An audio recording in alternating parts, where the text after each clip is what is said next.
இது வரைக்கும் இல்லத்தில் சுப நிகழ்ச்சிகள் நடக்க லக்ஷ்மி கடாட்சம் 12 என்பதும் லக்ஷ்மி கடாட்சம் தான் சுவாமி. நம்மக்கிட்ட வருமானம் இருந்தாலும் அதை செலவினம் செய்யத்தணும். ஒருத்தன் சம்பாதிச்சிட்டா அந்த ரூபாவை சம்பாதிச்சா மட்டும் போதாதையா, அதை அனுபவிக்கக்கூடிய காலங்கள் வர வேண்டும். அதுதான் பெரிய புண்ணியமே. நாம் சேர்த்து வச்சுட்டு போகக்கூடாது. அந்த விஷயத்தில் மிதனராசிகார் பொறுத்தா அதில் ஆப்ஷனே கிடையாது. உங்கள் அபிமான அனந்தலை வாழ் ஜோதிடர் வேலாயுதத்தின் நன்றி கலந்த வணக்கத்தை தெரிவித்துக் கொண்டு இந்த பதிவினை காண இருப்பது என்னவென்றால், மாத ராசி பலன் வரிசையில் நாம் காண இருப்பது வைகாசி மாத ராசி பலனை பார்ப்போம் வாருங்கள். எனது அன்புள்ளம் கொண்ட மிதனராசி நேயர்களே, இந்த வைகாசி மாதம் எவ்வாறு இருக்குன்னா, நம்மளுக்கு 1ஆம் தேதியிலேருந்து 32ஆம் தேதி வரைக்கும் நல்ல நிகழ்வுகள், ஊர் சுற்றக்கூடிய அமைப்பு என்று சொல்லக்கூடிய, அதாவது வெளியூர் பயணங்கள் என்று சொல்லக்கூடிய அமைப்பு. ஊர் சுற்றுனா ஒரு மாதிரி ஆகிடும். வெளியூர் சுபகாரியங்கள் அல்லது நம்மளை சுப நிகழ்ச்சிகள் நடந்த வண்ணமும் இருக்கிறதுல நம்ம ஃபாலோ பண்ணக்கூடிய காலமாக தான் சாமி இந்த காலமெல்லாம் கொடுத்துருக்காங்க. வெளியூர் அமைப்பு, வெளியாட்கள் மூலயமாக நல்ல வருமானம் தரக்கூடிய அமைப்பு. கம்யூனிகேஷன், இது வரைக்கும் கம்யூனிகேஷனே இல்லை. வெளியூர் செல்கிறதுக்கு கம்யூனிகேஷன் இல்லை, நம்மளுக்கு யாரும் கூப்பிடலைங்க, வெளியூர் ஆட்கள் நம்ம சொந்தக்காரன் யாரும் கூப்பிடாமல் இருந்தால் இந்த நிகழ்வுகள் எல்லாமே. ஏன்னா ராசிநாதன் நீச்சம் பெற்று நீச்சகதியிலேருந்து வெளியே வந்துட்டாருங்க. நீச்சகதியில் மாறி 11ஆம் இடத்தில் இருந்தார், மேஷத்தில் இருந்தார் புதன் பகவான். நம்ம ராசிநாதன் தான் முக்கியம். ஆனால் சித்திரை மாதத்தில் சூரியன் பகவான் இருந்து இடம்பெயரக்கூடிய 12ஆம் இடத்துல இடம்பெயர்ந்திருக்கார். ஏன்னா மூக்கூட்டு கிரகங்களுடைய அமைப்பு 12ஆம் இடத்தில் இருப்பது பெரிய ஒரு புண்ணியம் என்று தான் சொல்லலாம். இது வரைக்கும் இல்லத்தில் சுப நிகழ்ச்சிகள் நடக்க லக்ஷ்மி கடாட்சம் 12 என்பதும் லக்ஷ்மி கடாட்சம் தான் சுவாமி. நம்மக்கிட்ட வருமானம் இருந்தாலும் அதை செலவினம் செய்யத்தணும். ஒருத்தன் சம்பாதிச்சிட்டா அந்த ரூபாவை சம்பாதிச்சா மட்டும் போதாதையா, அதை அனுபவிக்கக்கூடிய காலங்கள் வர வேண்டும். அதுதான் பெரிய புண்ணியமே. நாம் சேர்த்து வச்சுட்டு போகக்கூடாது. அந்த விஷயத்தில் மிதனராசிகார் பொறுத்தா அதில் ஆப்ஷனே கிடையாது. மிருகசிரிசம் 3 பாதங்களாகட்டும், திருவாதிரை 4 பாதங்களாகட்டும், புனர்பூச பாதங்களாகட்டும், எல்லாமே வெற்றி தரக்கூடிய அமைப்பு. எல்லாமே வெற்றி தாங்க, அன்பு தாங்க. இனிமேல் என்ன கொஞ்சம் இந்த மாதம் செலவினங்கள் சற்று அதிகரிக்கக்கூடிய சுப நிகழ்ச்சிகள், சுப வேலைகள் என்று சொல்லக்கூடிய அமைப்புக்கு செல்கிற மாதிரியும், அதனால் செலவினங்கள் கொஞ்சம் சற்று கூடுதலாக இருக்கிற மாதிரி தான் அமைப்பு இருக்குதே கண்டி. மற்றபடி துயரமோ துன்பமோ நம்ம உடம்பில் ஏற்பட்டு வந்த பிரச்சனைகள் நீங்கக்கூடிய காலமாக இந்த அன்பும் பண்பும் நம்ம 12ஆம் இடத்துல இருந்தாவே நல்ல தேவைகள் பூர்த்தி செய்ய போகிற மாதிரி தான் சுவாமி. 12 என்பது இன்பம் தரக்கூடிய நிகழ்வு ஐயா. முதல்ல நாம் தெரிஞ்சுக்கணும், 12 அயன சயன போகம் என்று சொல்லக்கூடிய நல்ல இல்லறத்தில் தூக்கம் என்பது இல்லாமல் வாழ்ந்து கொண்டிருக்கும் மிதனராசிகாரங்க வைகாசி மாதம் முழுவதும் எவ்வளவு கொதிக்கின்ற வெயிலாவட்ட ஜில்லுன்னு ஏசில் இருக்கிற மாதிரி இருக்க போகிறீங்க. அன்பாலே இருக்க போகிறீங்க நீங்கள். அதெல்லாம் ஒன்றும் பிரச்சனை இல்லை. உங்கள் தீவினைகள் அனைத்தும் மகளும் என்று சொல்லக்கூடிய காலமே இந்த வைகாசி மாதம் முழுவதுமே இருக்க போகுது. ஏன்னா அவர் கொஞ்ச நாள் கழித்து அந்த 12ஆம் தேதி, அதாவது வைகாசி 12க்கு அப்புறம் நம்ம 12 என்று சொல்லக்கூடிய இடத்துக்கே மாறி வருகிறார். 11ஆம் வீட்டிலேருந்து 12ஆம் இடத்துக்கு வராரு. அங்கே குரு, சுக்கிரன், சூரியன், புதன் என்று சொல்லக்கூடிய 4 கிரகங்களுடைய அமைப்பு எல்லாமே ஆப்ஷனில் தான் இருக்குது. குருவோடு சேர்ந்த புதன், சூரியனோடு சேர்ந்த புதன், சுக்கிரனோடு சேர்ந்த புதன் நம்மளுக்கு ஒருவர் கொடுத்தால் போதாதையா, மொத்த பேருமே சேர்ந்து நம்மளை காப்பாற்றி வழிநடத்தக்கூடிய காலமாக தான் இந்த காலம் அமையப் போகிறது. எல்லாமே அதாவது ஒருத்தர் மட்டும் பிடிச்சிக்கணும் அவசியம் இல்லை சாமி. மறைவு என்று சொன்னாலும் உங்களுக்கு புதன்மை பொறுத்த வரைக்கும் மறைவு என்பதே கிடையாது. சூரியனுக்கு அருகாமையில் இருக்கக்கூடிய முதல் கிரகம் வேறு யாரும் கிடையாது, புதன் பகவான் தான். அஸ்தங்கம் என்று சொல்லக்கூடிய அமைப்போ, அதாவது சூரிய பகவானால் வெப்பத்தால் அஸ்தங்கம் என்று சொல்லக்கூடிய அமைப்போ புதன் பகவானுக்கு கிடையாது. இந்த அறிவு திறனை கொண்டு உலகத்தை வெல்லக்கூடிய எந்த சூழ்நிலையிலும் அவங்க அறிவை கொண்டு வென்றுடுவாங்க. இந்த ஸ்பீச் இஸ் வெல் அப்படின்ற மாதிரி அவங்க பேச்சு திறமையிலே எல்லாரையும் மனம் மகிழக்கூடிய காலம். அன்பும் பண்பும் நிறைந்தவர், உள்ளத்தில் உயர்வான எண்ணத்தை கொண்டவர் மிதுனராசினியார்கள். இனிமேல் முன்னேற்ற பாதை தான், பயப்படாதீங்க. நம்மளுக்கு குரு பகவான் 8ல் 12ல் போயிடுச்சேன்னு சொல்லிட்டு வருத்தப்படக்கூடிய காலமெல்லாம் கிடையாது. நோய் நொடிகள் விலகக்கூடிய காலம். அயராது உழைத்தீங்களவா, மன உளைச்சொல்ல வேதனைப்பட்டீங்களா, அந்த மனமெல்லாம் புண்ணாகல ஆற்றக்கூடிய காலம். இனிமேல் சில்னஸோடு நாம் வாழ போகிறோம். வெளியூர் சென்றக்கூடிய மலைப்பாதை, இந்த மலைப்பாதை என்று சொல்லக்கூடிய ஊருக்கெல்லாம் நாம் சென்று ஒரு 10 நாள் 15 நாள் நிம்மதியான ஒரு உறக்கத்தையும் இன்பமான நிகழ்வுகளை அனுபவிக்கக்கூடிய காலமாக இந்த காலம் இருக்க போகுது. அல்லது உற்றார் உறவினர் என்று சொல்லக்கூடிய வெளியூர் சொல்லக்கூடிய பாக்கியம் கண்டிப்பாக கிட்டும். உடல் நிலத்தில் இதுவரை இருந்து வந்த தொய்வான பாகங்கள் அனைத்தும் இனிமேல் சுறுசுறுப்புடன் செயல்படக்கூடிய காலமாக அமையப்போகுது. நல்ல தூக்கம் என்பது சொல்லக்கூடிய அமைப்பு சுவாமி. நல்ல தூக்கம் என்பது படுத்தாவே தூக்கம் வரணும். முக்கியமாக ஒரு மனுஷனுக்கு மினிமம் ஒரு 6 மணி நேரம் அல்லது 8 மணி நேரமாவது நன்றாக தூங்கினாதான் மனிதன் நாளைக்கு காலையில் வேலை செய்ய முடியும். இல்லைனா பிபி சுகர்லாம் நீங்கள் தாறுமாறாக வந்துடும்.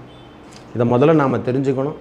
ஏன் நோய் வருதுன்னா அந்த நோய்க்கான காலங்கள் என்னவோ அந்த காலத்தை தாண்டி நாம் வேலை செய்கிறதால தான் வர்றது பிரச்சனை.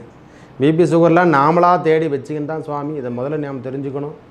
ஏன்னா பறவைகளுக்கு போய் பாருங்கள், விலங்கினங்களை போய் பாருங்கள், இரவு பொழுது ஆவதற்குள்ளே அவங்க அவங்கவுங்க குடியில் செட்டில்மெண்ட் ஆகிடுவான். மனிதன் மட்டுமே அப்படிப்பட்டவங்க கிடையாது.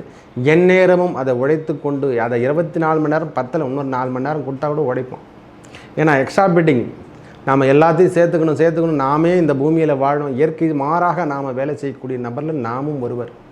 இயற்கையை மாறையும் நம்ம மதிக்காமல் போனதால தான் இந்த வெயிலுடைய தாக்கம், ஏசி ஃப்ரிட்ஜு இதெல்லாம் அவங்க என்ன வேறு சண்டைக்கு வந்துட்டு போகிறாங்க. இருந்தாலும் சொல்கிறேன், அந்த குளிர்சாதனத்தை விட இயற்கை சம்பந்தப்பட்ட நிகழ்வுகளை நாம் பயன்படுத்தணும். மண்பானம் போன்ற பயன்படுத்தக்கூடிய ஆதி காலத்தில் பயன்படுத்திய மண்பாண்டத்தில் நாம் உணவு செய்து சாப்பிட்டால் இந்த அம்மை வைரஸ் போன்ற தாக்கத்திலிருந்து நாம் விடுபடலாம். முக்கியமாக இதுதான் தேவை. இந்த வெய்ய நாளில் வரக்கூடிய அபாகம் ஏன் மிதுன ராசிக்காருக்கு சொல்கிறேன்னா, அந்த வெப்பம் என்று சொல்லக்கூடிய அமைப்பு சூரியனோட அமைப்போட கூடவே இருப்பதால் வெப்பம் சார்ந்த நோய்கள், சின்ன சின்ன நோய்கள் வர்றதுக்கான காலம் இந்த காலம். அந்த 12 இருப்பதால் தான் நம்ம அந்த 23 தேதிக்கு அப்புறம் அவர் ஆட்சி பெற்று காலக்கூடிய காலமாக மாறப்போகுது. அதனால் இந்த மாதம் முழுவதும் சுப நிகழ்ச்சிகளில் கலந்து கொள்ளக்கூடிய காலமாகவும், தனவரவு அதிகரிக்கக்கூடிய காலமாகவும், அதுக்கேற்ற செலவினங்கள் இருக்கக்கூடிய காலமாகவும் இந்த காலம் அமைதியாக இந்த ப்ளஸ் ஆர் மைனஸ் என்று சொல்கிறோமில்ல, அந்த மாதிரி தான் இந்த மாதம் முழுவதும் காணப்படும். வைகாசி 32 தேதி வரைக்கும் சூரிய பகவான் நம்ம ராசியை விட்டு 12ஆம் இடத்துல தான் இருப்பார். அதுக்கப்புறம் தான் மாறக்கூடிய காலம். இனிமேல் புண்ணியம் தரக்கூடிய நிகழ்வுகள், புண்ணிய ஸ்தலங்கள் என்று சொல்லக்கூடிய அமைப்பில் செல்றதுக்கு உங்களுக்கு பாக்கியம் கிடைக்க போகுது சுவாமி. மிதனராசிக்காரங்க வெளியூர் செல்லக்கூடிய பாக்கியம் அல்லது இறை வழிபாடை மேற்கொள்ளக்கூடிய காலமாகவும் கண்டிப்பாக இருக்கும். இனிமேல் பெரிய உயர்வனி, அதாவது மிடுக்காக வாழறவங்க யாரானா மிதனராசிக்கார் தான் இனிமேல் டிப்டாப்பாக இருப்பாங்க. இது வரைக்கும் இதுக்கு முன்னே கிடையாதுங்க. அவர் ட்ரெஸ்ஸெல்லாம் இதுமாதிரி போட்டதே கிடையாதுங்க. இப்போ ட்ரெஸ்ஸெல்லாம் பார்த்தா அவர் நீட்னஸாக இருக்கார், ஜிப்பா போட்டு அழகாக ஸ்டைலாக போகிறார் வரார் அப்படின்ற ஒரு கொள்கைக்கு வரக்கூடிய காலம் மிதுனராசிக்காரங்க இந்த வைகாசி மாதத்தில் கிடைக்கிறது. அன்பும் பண்பும் நம்மளுக்கு கிடைக்க போகுது சாமி. இல்லறத்தில் இதுவரை கருத்து வழிபாடாக இருந்தாங்கள கணவன் மனைவிக்குள், அதெல்லாம் சற்று கொஞ்சம் கொஞ்சமாக தணிஞ்சு அவங்களும் பேசக்கூடிய காலம். அம்மா பரவாயில்ல, குழந்தைகள் வந்த பிரச்சனை, கல்வியில் இது வரைக்கும் தடையாக இருந்த கல்வியில் இருந்த வந்த தடைகள் விலகப் போதுங்க. முதல்ல தெரிஞ்சுக்கணும். மிதுனராசிகார் மாணவர்களாக இருக்கட்டும், மாணவர் சார்ந்த விஷயங்களாகட்டும், பிள்ளைகள் நம்ம மிதுனராசிகாரில் பிறந்தவங்களாக இருக்கட்டும், அவங்களுக்கு கல்வி சார்ந்த விஷயங்களில் பெரிய மேற்படிப்பு படிக்கிறதுக்கு இந்த மாதம் உகந்த காலமாக திகழப் போகிறது. பெரிய முன்னேற்றம் சொல்லக்கூடிய அமைப்பு. சிறு தொழிலாகட்டும், சொந்த தொழில் செய்கிறவங்களாகட்டும், மிதுனராசிகாரங்க வைகாசி 32 தேதி வரைக்கும் நல்ல ஒரு செலவினங்கள் செய்து அந்த கடையை டெக்கரேஷன் பண்ணுறதோ, அதாவது ஆஃபீஸை மெயின்டைன் பண்ணி மாற்றி அமைச்சிட்டு இருந்தாலும் மாறிட்டுருப்பாங்க, நிறைய மாறிட்டுருக்கோம். அதெல்லாம் மாற்றி டெக்கரேஷன் பண்ணுறது, அந்த இதில் என்னென்ன சேர்லாம் வைக்கணும், என்னென்ன ஆப்ஷன் கம்ப்யூட்டர் வாங்கணும், என்னென்ன தேவைகள் பூர்த்தியான செய்ய வேண்டிய வேலைகள் அனைத்தும் செய்து ஒரு ஃப்ரீனஸ் இப்படி போனால் உக்காஞ்சா அப்படி ஒரு நீட்டாக இருக்கணும்னு சொல்கிறோமில்ல, அது இந்த மாதத்தில் எல்லா தேவைகளையும் பூர்த்தி செய்யக்கூடிய மாதமாக இந்த மாதம் திகழப் போகிறதையா. உங்களுக்கு எந்த ஒரு பிரச்சனையும் இனிமேல் கிடையாதுங்க. வரவு தனவரவு கண்டிப்பாக அதிகரிக்கும், பயப்படாதீங்க. ஒவ்வொரு நாளும் முன்னேற்ற பாதைகள், அதாவது குரு பகவான் ஒருவன் மட்டும் இல்லை சுவாமி, சனி பகவான் உங்களுக்கு நல்ல இடத்துல அமர்ந்திருக்காரு. அதனால் பயப்படணும்னு அவசியம் இல்லை. ராகு பகவான் உயர்ந்த நோக்கத்தோடு உங்களுக்கு முன்னேற்ற பாதைக்கு அழைத்து தான் செல்லுவேன், பெரிய உயர்ந்த மட்டத்துக்கு உங்களை எடுத்து தான் செல்லுவேன்னு சொல்லிட்டு ராகு பகவான் கங்கணம் கட்டிகிட்ருக்காரு. அதனால் நீங்கள் பயப்படணும்னு அவசியமே இல்லை. இனிமேல் தடைகள் அனைத்தும் பொடி பொடியாக ஆகக்கூடிய காலம். திருவாதிரையாகட்டும், புரட்டாதி, புனர்பூசம் மாவட்டம் எல்லாமே நல்ல முன்னேற்ற பாதைக்கு ஒவ்வொரு நாளும் எடுத்து செல்லக்கூடிய காலமாக சனி பகவான் நடந்துட்டுருக்கார் ஐயா. உங்களுக்கு யோகாதிபதி சனி பகவான் தான், பாதகாதிபதி குரு பகவான் தான், இதை நாம் தெரிஞ்சுக்கணும். அதனால் தொந்தரவுகள் விலகக்கூடிய காலமாகவும், மன நிம்மதி தரக்கூடிய காலமாகவும், திடீர் திருமணம், அதாவது மிதுனராசி பெண்களுக்கு திடீர் திருமண வாய்ப்புகள், வெளியூர் சொல்லக்கூடிய அமைப்புகள், மலையில் திருமணத்தை ஏற்படுத்தி தரக்கூடிய பாக்கியம், கோயிலில் நிறைய திருமணம் நடக்குங்க, காதல் மேரேஜ் என்று சொல்லக்கூடிய அமைப்பு இந்த மாதத்தில் எல்லாமே கைகூடி வரக்கூடிய காலம்தான். ஏன்னா குருவோடு சேர்ந்த சுக்கிரன், சூரியன் சொல்லக்கூடிய அமைப்பு, முட்கூட்டு கிரகத்திலும் புதனும் சேர்ந்து வரும்பொழுதெல்லாம் நல்ல முன்னேற்ற பாதை. அதுவும் இல்லாமல் செவ்வாய் பகவான் ஆட்சி பெற்று 11ஆம் இடத்தில் இருப்பது உங்களுக்கு லாபம் தரக்கூடிய நிகழ்வுகள் எல்லாமே தரப்போது. யாருன்னா ஒருவர் உங்களுக்கு கொடுத்துக்கினே இருக்க போகிறாருங்க. அன்பும் பண்பும் நிறைந்த மிதுனராசினார்கள் இனிமேல் எல்லாமே நீங்கள் சூப்பர் சூப்பர் சூப்பர் தான் சொல்லலாம். வைகாசி 32 தேதி வரைக்கும் இன்பம் தரக்கூடிய நிகழ்வுகளும் இன்பம் தரக்கூடிய காலங்களும் நடந்து கொண்டே தான் இருக்க போகுது. இனிமேல் தொந்தரவு என்பது நம் வாழ்வில் வராது. இல்லத்தில் சென்றாலே நிம்மதி ஒரு பெருத்தூக்கம் இல்லாத, தூக்கம் இல்லாமல் இருக்க மிதுனராசிக்காரங்க இனிமேல் நல்ல ஒரு தூக்கத்தையும் இன்பத்தையும் அனுபவிக்க போகிறாங்க. சில்னஸோடு வாழ போகிறாங்க. இது வரைக்கும் சில்னஸ் இல்லாமல் வாழ்ந்துட்டுருக்காங்க. கடின உழைப்பு கொடுக்கக்கூடிய மாதம், அதுவும் சொல்லிடுறேன்.